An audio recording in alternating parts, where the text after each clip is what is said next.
The year is 1945. The place is the frozen fields of eastern France, near the village of Holtzwihr. The Second World War is in its final months, but the fighting is as brutal as ever. A company of German soldiers, over 200 men, supported by 6 tanks, is advancing through the fog. They have already broken through the American lines. They are heading toward a key crossroads. If they take it, they can cut off the entire battalion. The American infantry unit that should be defending the crossroads has been shattered. The survivors are falling back, exhausted and out of ammunition. Only one man remains. He is not a general, he is not a giant. He is 20 years old, 5 feet 5 inches tall, and weighs about 112 pounds. He looks like a teenager. He has been fighting in North Africa, Sicily, Italy, and France for almost 3 years. He has malaria, which keeps him shivering even when he is not cold. He has a hole in his foot from a mortar round. He has killed dozens of enemy soldiers. He has won every medal the United States can give, except one. Today, he will earn that one. His name is Audie Murphy. He is the most decorated American soldier of World War II. But that is not what matters right now. What matters right now is that the Germans are coming. Murphy looks at his men. They have nothing left. He orders them to fall back to the woods. He pulls out his field telephone and calls in artillery. He gives the coordinates, not behind the Germans, but directly on his own position. "I want fire on my position," he says. "I'll stay on the line." The artillery officer hesitates. "Are you sure, Lieutenant?" "Fire," Murphy says. Then he climbs onto a burning tank destroyer, a M10 Wolverine, that has been hit by a German shell and is engulfed in flames. The tank destroyer's 50 caliber machine gun is still working. Murphy grabs it. He ignores the fire. He ignores the exploding ammunition. He ignores the German bullets that are pinging off the metal around him. He stands on the burning vehicle in plain view of the enemy and opens fire. The 50 caliber shakes his entire body. The Germans shoot at him from every direction. He keeps firing. He kills Germans. He kills the crews of the German tanks, forcing them to retreat. He kills so many that the German advance stalls. He runs out of ammunition. He jumps off the burning tank destroyer just before it explodes. He walks back to his men, still firing his rifle, still shouting orders. He stops only when he reaches the woods. He collapses. His men carry him to an aid station. He has survived. The German attack has been stopped. The crossroads is saved. For this action, Audie Murphy will receive the Medal of Honor, the highest military decoration in the United States. He will be hailed as the greatest war hero of World War II. He will become a movie star, playing himself in the film To Hell and Back. He will die in a plane crash in 1971 at the age of 46. But the image that remains is the image of that day. A small, sick, exhausted young man standing on a burning tank, firing a machine gun, refusing to retreat. One man holding off a German company. This is the story of Audie Murphy, America's greatest war hero.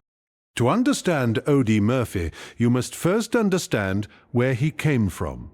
He was born on June 20th, 1925, in a small farmhouse in Hunt County, Texas. He was the 6th of 12 children. His parents were poor sharecroppers. His father abandoned the family when Audie was a teenager. His mother died in 1941. Audie dropped out of school in the 5th grade to help support his younger siblings. He worked in cotton fields, general stores and gas stations. He was small, always the smallest boy in his class. He learned to shoot because he had to. He hunted rabbits and squirrels to feed his family. He was a crack shot by the time he was 12. When Pearl Harbor was attacked in December 1941, Audie Murphy wanted to enlist. He was 16. He lied about his age. The army turned him down. Too small, too young. He tried the Marines. They turned him down. He tried the paratroopers. They turned him down. Finally, after his sister helped him forge a birth certificate, the army accepted him. He was 17. He weighed 112 pounds. His fellow soldiers called him baby. He didn't mind. He had something to prove. After basic training, Murphy was sent to North Africa in 1943. He saw little combat there, but in Sicily, in July 1943, he saw his first action.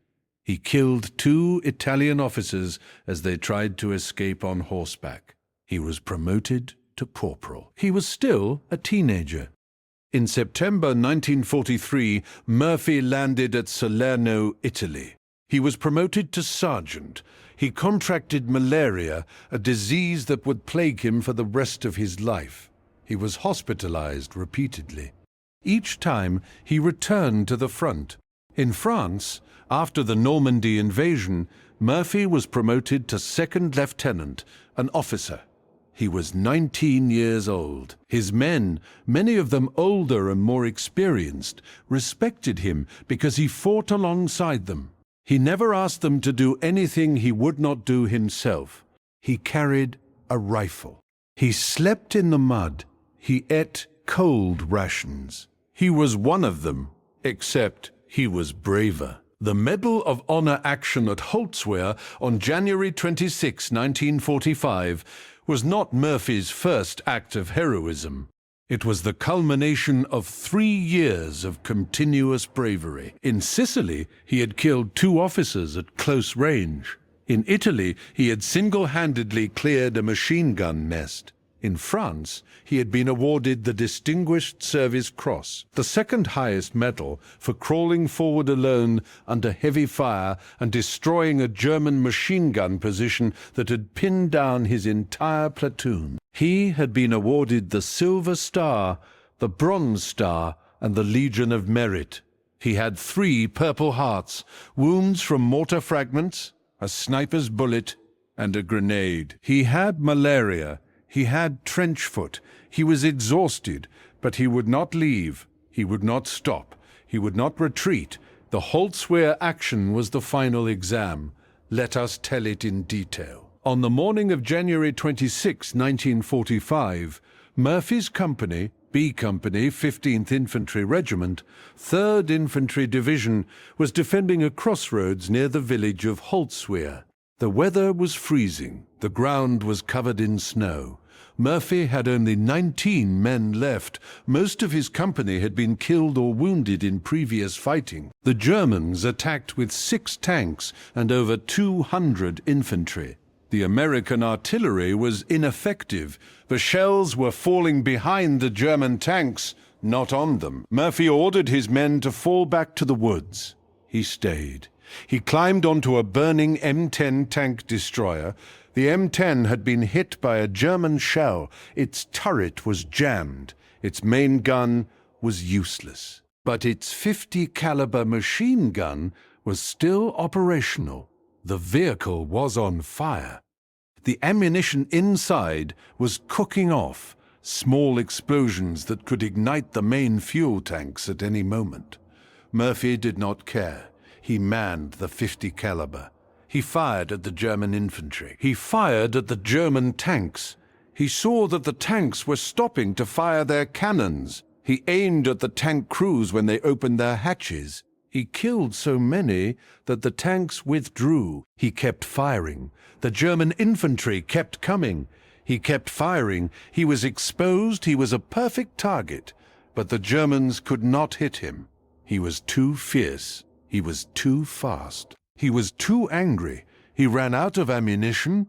He jumped off the burning tank destroyer just seconds before it exploded. He walked back to his men, firing his rifle as he walked. He stopped only when he reached the woods. He then organized his men for a counterattack. They drove the Germans back. The crossroads was saved. For this action, Murphy received the Medal of Honor. The citation reads, Second Lieutenant Audie L. Murphy, 15th Infantry Regiment, 3rd Infantry Division, distinguished himself at the risk of his own life above and beyond the call of duty. He was alone and exposed to German fire from 3 sides. He continued to fire until his ammunition was exhausted. He then returned to his company and led them in a successful counterattack. His indomitable courage and his refusal to give an inch of ground saved his company from possible encirclement and destruction. After the war, Audie Murphy became a movie star. He was discovered by actor James Cagney. He appeared in over 40 films, most of them westerns. In 1955, he played himself in To Hell and Back, a film adaptation of his autobiography. It was a huge hit, but Murphy was not happy. He suffered from what we now call PTSD, post-traumatic stress disorder. Then it was called battle fatigue. He had nightmares. He slept with a loaded pistol under his pillow. He was prone to fits of rage. He became addicted to sleeping pills. He went through periods of deep depression. He spoke publicly about the mental toll of war, long before it was common to do so. He advocated for better treatment of veterans. He testified before Congress about the need for mental health services. He broke the silence around PTSD. In 1971, he died in a plane crash near Roanoke, Virginia. He was 46 years old. He was buried at Arlington National Cemetery, one of the most visited graves in the cemetery. His grave is simple, a white stone with his name, his rank, his medals. But the legend of Audie Murphy is not simple. It is a story of courage, of sacrifice, of a small man who did not know how to quit. So what can we learn from Audie Murphy? First, that courage is not about size. Murphy was 5 feet 5 inches tall. He weighed 112 pounds. He was the smallest soldier in his unit, but he was the bravest. Physical stature has nothing to do with moral stature.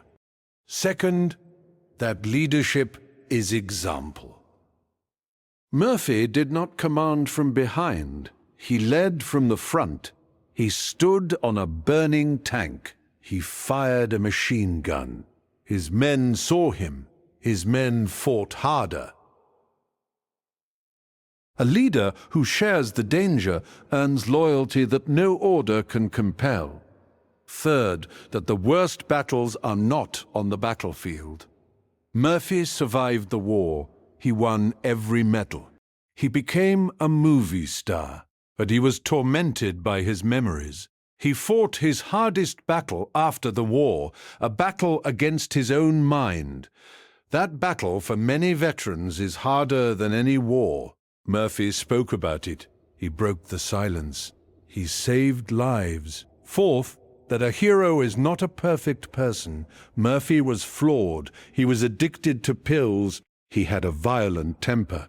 He was not easy to live with, but that does not diminish his heroism. Heroes are human. They have weaknesses, they struggle, they fail, and then they get up again. Fifth, that the greatest medal is not the Medal of Honor. It is the respect of your comrades. Murphy's men loved him because he never asked them to do anything he would not do himself. He carried a rifle, he slept in the mud, he bled. He was one of them. That is the highest honor. Today, Audie Murphy is remembered in many ways. There is a statue of him in Hunt County, Texas.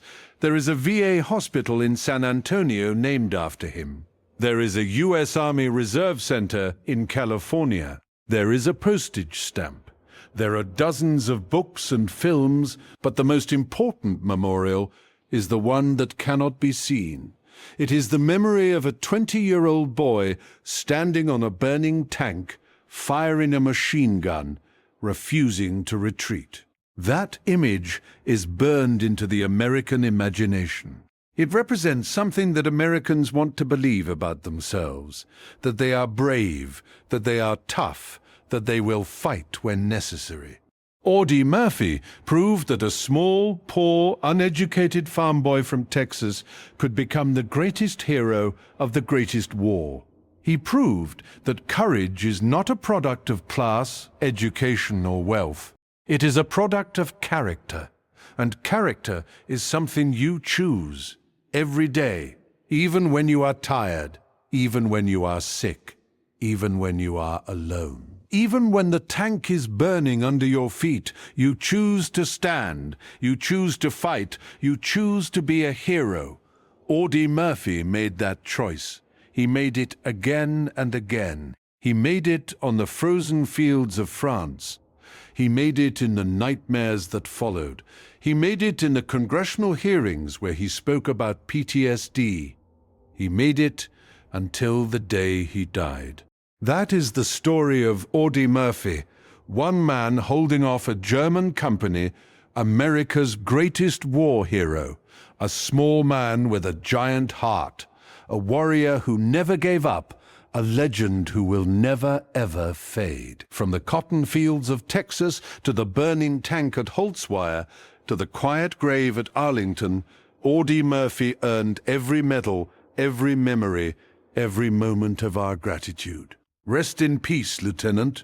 Your war is over. Your watch is ended. But your example, your courage, your sacrifice, your refusal to retreat will guide American soldiers for as long as there is an America. This is the story of Audie Murphy, the man who would not quit, the hero who stood alone, and the legend that will never ever die.